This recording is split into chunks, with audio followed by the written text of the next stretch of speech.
The artists come up always with different ideas, and they challenge our engineers that are always keen to improve our technology and to come up with creative solutions.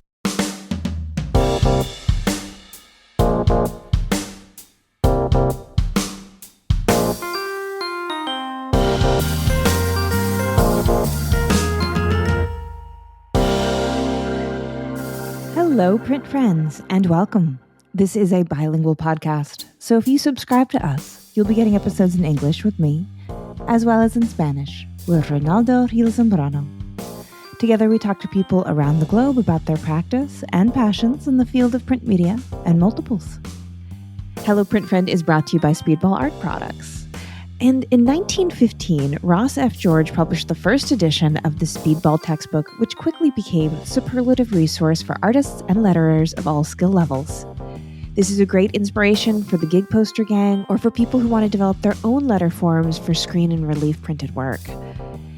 In celebration of the 105th anniversary of this book's debut, the 25th edition of the Speedball textbook has a convenient lay-flat construction and 120 pages of examples, contributors' works, and innovative technical insight that is sure to inspire and appeal to scribes and enthusiasts across the spectrum of skill and experience. There's a link in the show notes. This episode is also brought to you by Legion Paper. Legion Paper is a fine art paper company that represents the best papers in the world. They either stock it, source it, or make it, with brands like Stonehenge, Somerset, Coventry, Reeds, Arches, and more. Legion is the best paper resource for every artist and printmaker's needs. Learn more about the variety of papers that Legion stocks at www.legionpaper.com. My guests this week are John and Diana from LITO Editions. LITO Editions is based in Bregenz, Austria, and they use a new print technology to create prints with extreme precision and relief effects. In this episode, we talk about the new technology, how it came to be used in a collaborative printmaking process, and how the contemporary artists they work with are embracing this new technology. Hi, John. Hi, Diana. How's it going? Hello, how are you? Hello, Miranda. Hello, and thank you both for joining me. I'm really excited to talk to you all. I am somebody who has a background in very traditional print and printmaking, but I work in my grown-up full-time job in a place that really focuses on that intersection of print technology and printmaking and fine arts. And so I think this is going to be a really interesting conversation. And I'm really excited to share what you're doing with everyone. So before we get in, I would love it if you both answered the three questions that have become the iconic questions that I ask my guests for them to introduce themselves, which is who you are, where you are, what you do. So I am John. I am one of the co-founder and CEO of LITO Editions and LITO Masters. We are now discussing, I am in London, and we are an Austrian company, and I am French. I grew up in Paris, but now I live between where LITO is activities. Wonderful. And Diana? So I'm Dutch, but I'm born and raised in France, and I live in Brussels. But I do commute a lot and come to LITO in Paris and also in Bregenz, where you have the LITO Technology Lab. Wonderful. And what's your title at LITO? What do you do? Head of contemporary art. I definitely do the collaborations with the artist, and I do the intermediate with the LITO Technology Lab and the artists. Wonderful. So before we get into LITO as it is now, I would love for you both maybe to take us back a little bit and talk about life before LITO. And maybe we'll start with you again, John. So you're widely known for your support of and your interest in Chinese art. And so I'm wondering, was that sort of your first entrance into the art world, or did it come before that? Exactly. So I have a big interest into Chinese contemporary art as a collector and dealer. I started more than 10 years ago. So I am in this market for a while now. And I am specialized in the third artist generation, meaning it's artists who all grew up without Chairman Mao as a leader. and don't have any political message to talk about. So all this generation is and becoming global and is mainly abstract. So this is my background in art as a collector, and as you said, it was my first steps into the art world.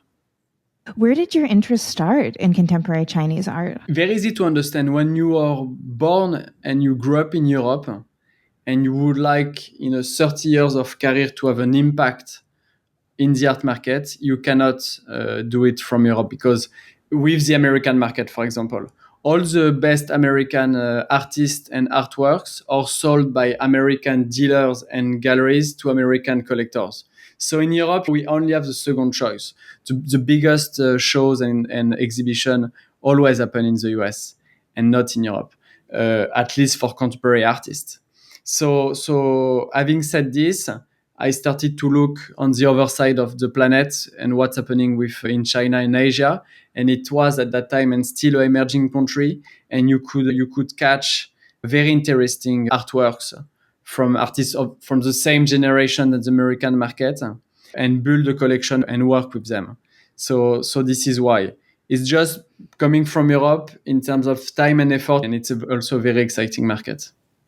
And so, Diana, what about you? You've got a long background in curation. Is that correct? Yes, actually, I'm coming from a family that's involved in the art for multiple generations. I studied art at the Sorbonne, and I did the curating program at the Apple in Amsterdam. And I've been working in curating and acquisition for collections in the Middle East. I also advised the Ministry of Culture of Abu Dhabi and worked a lot with artists to commission artists to create artworks for collections. And parallelly, I developed with an art dealer the pioneering platform that was selling limited editions online.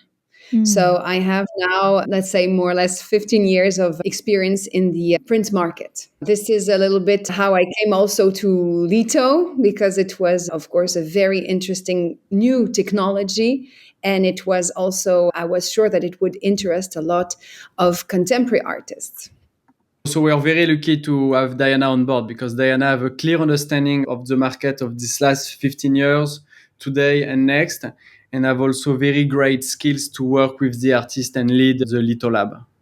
So I'd love to hear a little bit about how LITO came to be in the world. Did you have the idea and then find the technology? Did the technology inspire the idea? How did it come to be in the world? So if we step back, the art market is one of the latest markets who has not been disrupted by technology. So around this call, we are all from the same generation, and we live and with and through technologies.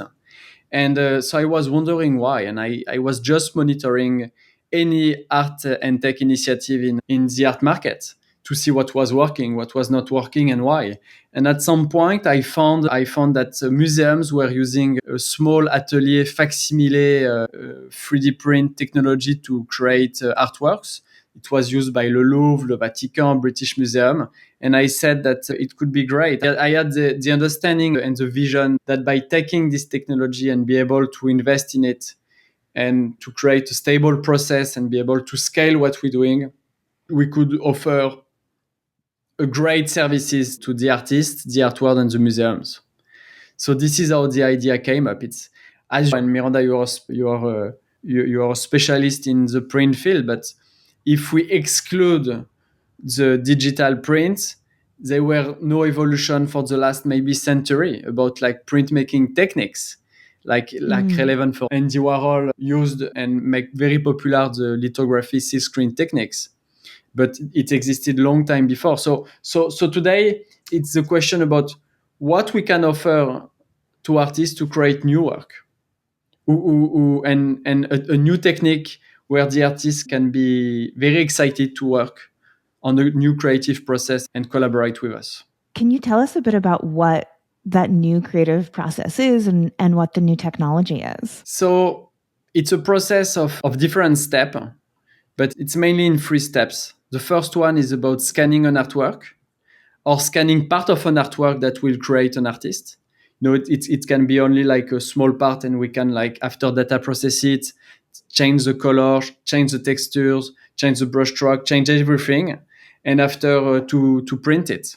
So it's a process that we trademark and patent, named LITO eye rendering. So if you want, Miranda, it's to offer Photoshop to an artist. He can do whatever he would like with Photoshop, and after we are the only one who know how to print the Photoshop file. So this is really what we're doing today. Yeah. And in terms of the final product, what qualities does it have that is different from print technologies that came before? So the main difference is we are able to recreate the brush stroke, the texture, the relief, and the different layers of varnish of an artwork. So we just take the prints, which was until today flat and in 2D, to a new dimensionality. So it's 3D. It's feel like a painting when you touch it and when you see it. Diana, maybe do you want to? Yes, actually, it's a multiple, but you have the physicality and the emotion of an original artwork, be it acrylic or gouache or oil paint or even a different other texture. We can recreate the real physicality, texture, relief, as John said, every kind of little detail into the limited edition, the print. And this is absolutely new. And I think it's extraordinary for the artist, but also for the art lover to be able to have something, the physicality and the first intention of the artist, But and to live with it. What's make also LITO unique? It's so, as you understand, Miranda, we are printmaker with a unique innovation and also publisher. And as a printmaker, we don't manage our factory like a usual printmaking studio for artists today. And this project was only possible because of the obsession of the art expertise from Diana, from me, from other people we work with, and also the Austrian technician. Because my main co-founder is Austrian, and they are engineers who own patents with like one of the top 4 biggest tech company in the world. And those people have know the art world and the art market, but they have a strong and deep knowledge about how to run a factory, work on process, etc., etc. If you read the Elon Musk book now, Elon Musk say that to innovate a product is one thing, but the most important thing is to innovate of how you build the product. And this is exactly what we're doing at LITO. We innovate a lot about the printmaking process himself, the factory. We are fully integrated, meaning that more than 90% of our product is made in our factory, meaning the framing, the printing, the packaging.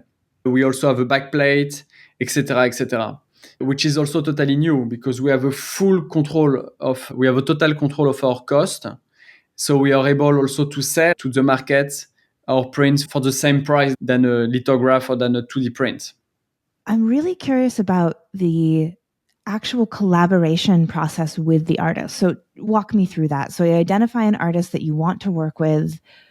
What happens next, and how have they been responding to the technology? Well, for example, I would like to explain to you a little bit like how it worked, for example, with Peter Halley. I really wanted to work with this fabulous artist, and we actually recreated a facsimile of an original artwork of dating from 2013. And we sent it to him at his studio in New York. He received it and he was absolutely shocked on the technology, on how it could be. He was shocked, but at the same time mesmerized. It was a jump in the future for him. This is exactly what he said. And although he didn't want to make reproduction of his works, he definitely want to work with us and to take advantage of this technology and to use this technology and integrate it into his artistic concept. So that's how he came with the idea of cloning. And so he used the LITO's technology to clone one part of his signature texture, which is the Rolatex, and we reproduced it 9 times exactly in the same direction. He's a very picky artist. He's very scrupulous and minute. And yeah, so we brought it opens up his creative process. It's a new tool for them. And this is the interesting part also, because the artists come up always with different ideas, and they challenge our engineers that are always keen to improve our technology and to come up with creative solutions all the time. So it's a very stimulating atmosphere always, this coming back and forth with the artist and the LITO Technology Lab. For example, with the Austrian artist Erwin Wurm, when we came first to his studio in Vienna, we came up with a painting that we had commissioned specifically for the creation of a limited edition with LITO. And so he painted his flat sculpture series, one of his flat sculpture series. We scanned it, data processed it, and printed it on canvas. We stretched it exactly like his original work. And then we came to his studio, and he was sure, but absolutely sure, that the LITO print was his original painting. He was sure, but actually it was the opposite. So he was also absolutely surprised. And he said, well, this is just amazing. And definitely he was triggered and wanted to continue working with us. Yeah. And so could we talk maybe a bit about the actual process itself? I know you said it's patented, it's proprietary, so there's certain things, of course, we can't talk about, but a lot of the listeners to the podcast, they're really familiar with print and printmaking, and they do have that technical mind as well. So as much as you can, what can you tell us about the actual process? So how does it get from the artist's vision and their original idea to this work that's indistinguishable from that original idea? So there is a lot to do with the data process and the softwares. And for example, for Douglas Gordon, who work a lot with wax, we had to code a new software to then direct and manage the machine who will print it. So I would like to say that each new artist, it's a new project, and it's likely an adaptation of our software. And sometime we will collect the relief of an artwork and the color on the other side, and after match it on our software to data process it, or sometimes we will do both at once, or sometimes they just know artwork and we have to do everything from scratch, and we will just work with 3D until the artist will be happy. So this is how it's work. For example, for Douglas Gordon, if you know his work, we have the chance to have 3 Marilyn from Douglas Gordon. He did not create a new Marilyn since his last show at Gagosian, New York in 2008. So he gave us the Marilyn image on one side, and on the other side, he gave us some wax texture and some burn where to apply in the artwork. So every project is different. But what I guess your audience would like to know is that when we work with an artist and the artist engage with us, we are able to send samples or prototype after just a few weeks of works. For example, Peter Halley was one of our longest prototyping and work, and it took 6 to 8 months, which was very long for us because usually we know how to launch a production and a prototype in just like few weeks or few months. Diana, what do you think? Yeah. No, absolutely. It all depends also on the artist. Some artists are very minute and scrupulous and catching every detail, and some are more rock and roll, like Douglas Gordon. And it really all depends. But we're always doing our best to fulfill absolutely the requests of the artists. And yeah, the result is always there, and it takes. Sometimes it can be very quick, and sometimes it can take a long time, but we try to adapt to the personality and of the artist. Yeah. And I would imagine that each artist's individual practice, and the way they go about creating their images, there's going to be some variance in the kind of onboarding of a new technology. I think some artists work in a really fluid way, while others, a disruption can be more of a challenge that maybe they rise to and they surprise themselves with, but it still is different for them to suddenly work in a different medium. And we're also trying to propose different ways of creation. We don't offer only to do a reproduction of an existing work or even a commission work. We are trying to offer new ways of creating, but also because our engineers are constantly improving our technology, we are now able also to replicate the texture and relief of wood, of natural elements, mineral elements, concrete, threads, different textiles, a lot of different things that we can add and propose to the artists. That was going to be one of my questions, is that you talked about creating the texture as brushstroke, but it seems like you could create it as anything. It's truly an infinite process. And that I feel like could be really exciting. So for artists who maybe don't want to create something that has the facsimile of a painting, but instead say, what could I do? If I'm already making a painting with the painting process, what can I do with this infinite texture process? That I think would be really exciting as well. Absolutely. And this is also why we are approaching more and more artists that are multimedia, let's say, not only painters, but also multimedia artists that are tackling different techniques already in their artistic process. When an artist do an edition, he's use of very long schedule, meaning that when you have an idea, you will see the first prototype 1 year after, sometime 1.5 years, sometime 2 years. And thus there's a real dialogue with Diana and the lab and the engineering team.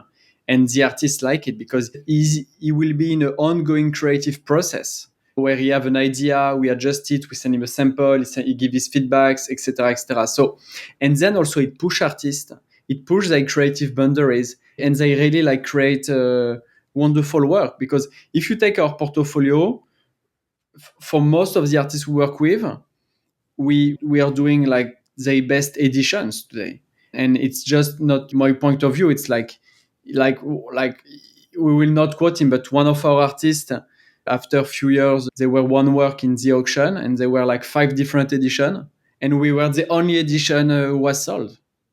So it's very interesting to also, because there is a real value in the quality of our work. So we talked about how the actual process has this ability to create infinite textures. What about size at this point? How large can artists work? How large are artists looking to work? Thank you for asking this question. So sky is the limit in terms of size. We recommend domestic size, which is plug and play also with our transport partner DHL. So it means that we created our own shipping box in cardboard. We have 5 different sizes, and we are creating 3 new sizes. So it's all branded LITO. It's the highest quality that you may find in the market. And one of the reasons that we are able to supply this quality of packaging, it's because our factory is in Bregenz. It's 1 hour after Zurich in Austria, in Constance Lake. It's a 100% hydroelectric power factory. And 50 miles away of the factory, there is more than 5,000 factories. So the industrial hub of factories are in our area. So we just call our neighbor and we say, hey, do you have steel? Do you have cardboard? Do you have this material? We miss it. Can we please do a trade or buy it from you? So we have no supply problem. And this is amazing in the market. If you take, for example, the Jeff Koons Balloon Dog project, you as a client, you would pay and you would be delivered 1.5 years after. 1.5 years after, which is crazy. Us, we have no delay or any supply problem. So having said this, to come back to your question, we are able to ship globally, except in China, for a very good price, because we benefit from the price of DHL, because we did exactly boxing who fits their category of shippings. So the maximum size we would recommend would be 150 by 150 centimeter. Could potentially, for instance, if an artist came for you for a museum piece or something that they wanted to do and collaborate, as you say, outside of that domestic size, that would be a possibility? Absolutely. Absolutely. Oh, Absolutely. And this is exactly what we are working on also, to make some more limited edition, very small limited editions, and more museum pieces, and with very large and a very large scale. Yes, absolutely. This is something that we are also exploring and offering as a possibility to the artist. For LITO Editions in 2024, we will offer our services as a printmaker, because we have so many requests of artists, galleries who would like to work with us only as a printmaker and not as a publisher and distributor, that now we're doing it. yeah. Oh, that's really exciting.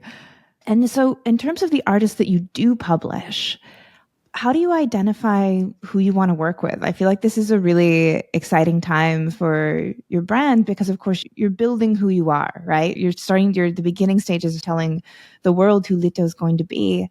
So maybe from a curatorial standpoint, how do you see an artist and say, okay, like this is who's going to come into the early fold. This is who we want to work with. This is someone who can push our technology.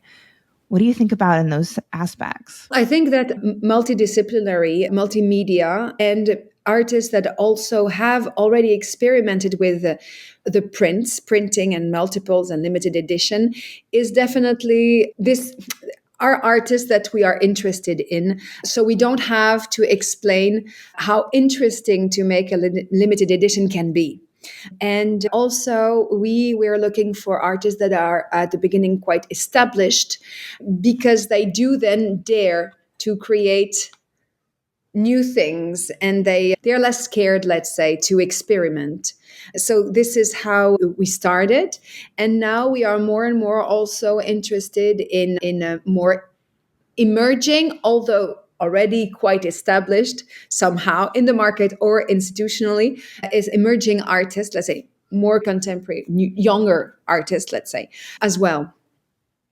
Also, Miranda, what is important for editions and our choice and our generation is artists with a community. Because there is many artists from our generation who are very quickly very expensive. And like it's just difficult for people like us, our generation, to buy the original from the galleries. And a gallery builds his career through his collectors, but also through his fan base and his true fan. If you take the example of Mark Bradford or like many artists, like you have to be a billionaire to buy their artworks. But who are they true fan? Who are they true supporters? Is it the billionaire who buys his work that the artist don't know, or is it people he grew up with and cannot afford the originals? So this is exactly why the artists like to work with us and engage, because they can create an edition who feel like a beautiful painting, and that which is much more affordable for the market. So the dimension of community is really important for us in our selection. Yeah, absolutely. And most artists I know who I speak with and work with, they identify, of course, more with their friends and than necessarily the billionaire collectors for how they grew up, how they see themselves. And so I think Exactly. a lot of them do feel complex feelings about pricing out people with whom they maybe share more culturally and historically. Exactly. Yeah. Absolutely. Exactly. And you also work with artists posthumously as well, which is really interesting. I'd love to hear what that process is like and who you're working with, and how, as curators and as artistic people, that ends up, you create something that was a faithful representation of what an artist who's passed on may have created had they had the opportunity to work with you. So our main focus and brand is LITO Editions, working with contemporary artists to create original work for the edition. But we also have another brand named LITO Masters. And LITO Masters, it's partnering with important museums, and to be able to scan and to offer limited edition reproduction of a very high quality on paper. And we sell this for less than $1,000 and it's limited between 100 to 1000, and you can buy it through the museum shops or our website litomasters.com, or also third-party online distributors.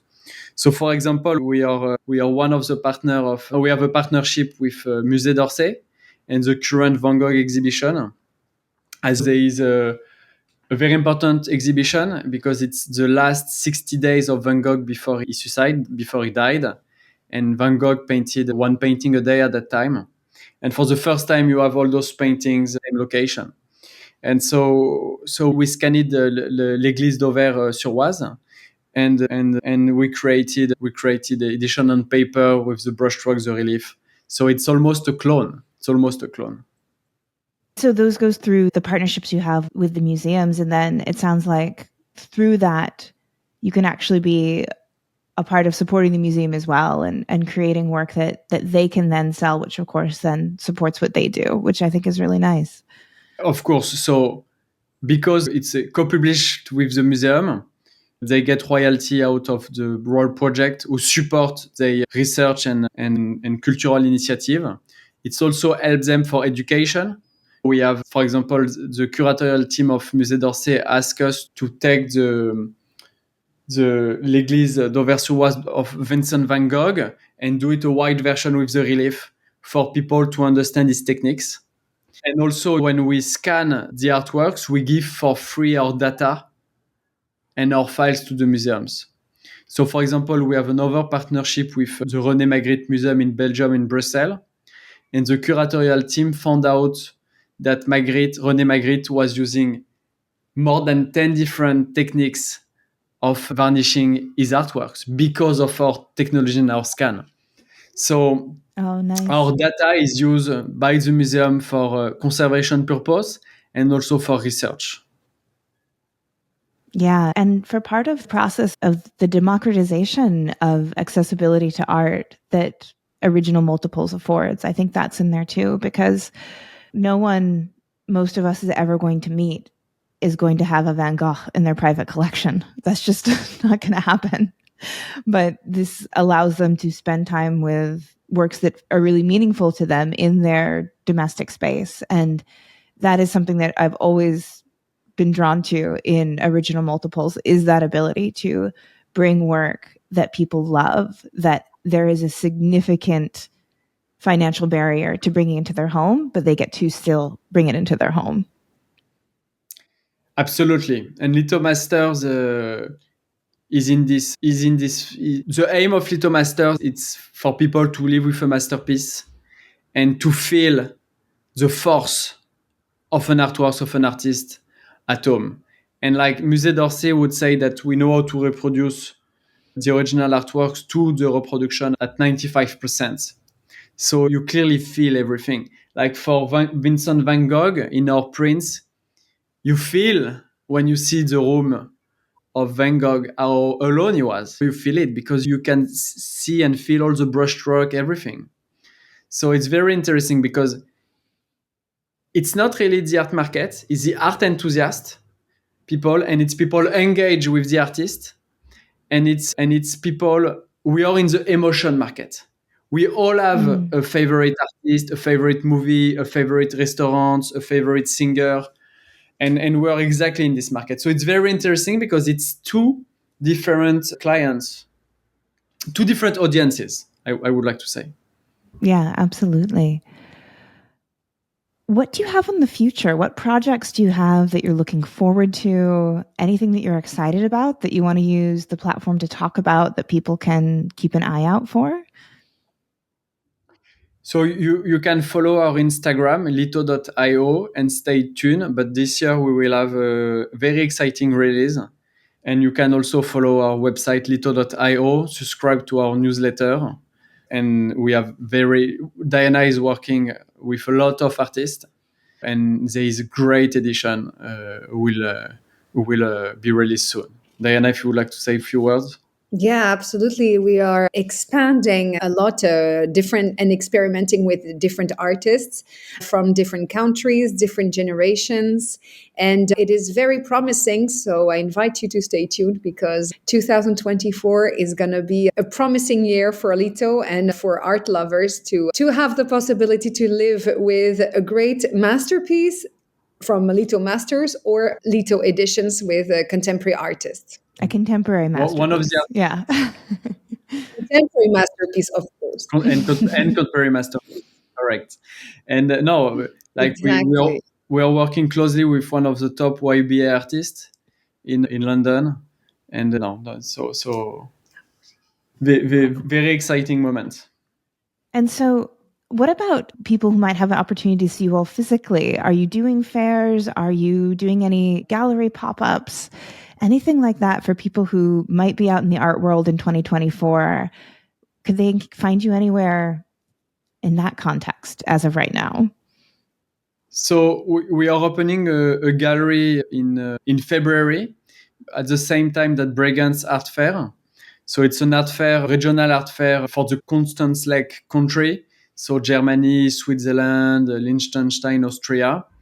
And there is also a very famous one named Constade of Bregenz, where exhibited Ed Rocher, Richard Serra, Richard Prince, Jan Vo, a lot of very top tier contemporary artists. And we're opening a gallery just on the other side of the museum. And if you have people from your audience coming in Paris, London, or Zurich, we have a showroom and place there where we display our works. Yes, and we're also working with like partner galleries who's buying from us in the US and in Asia, include Seoul in South Korea. Yeah, wonderful.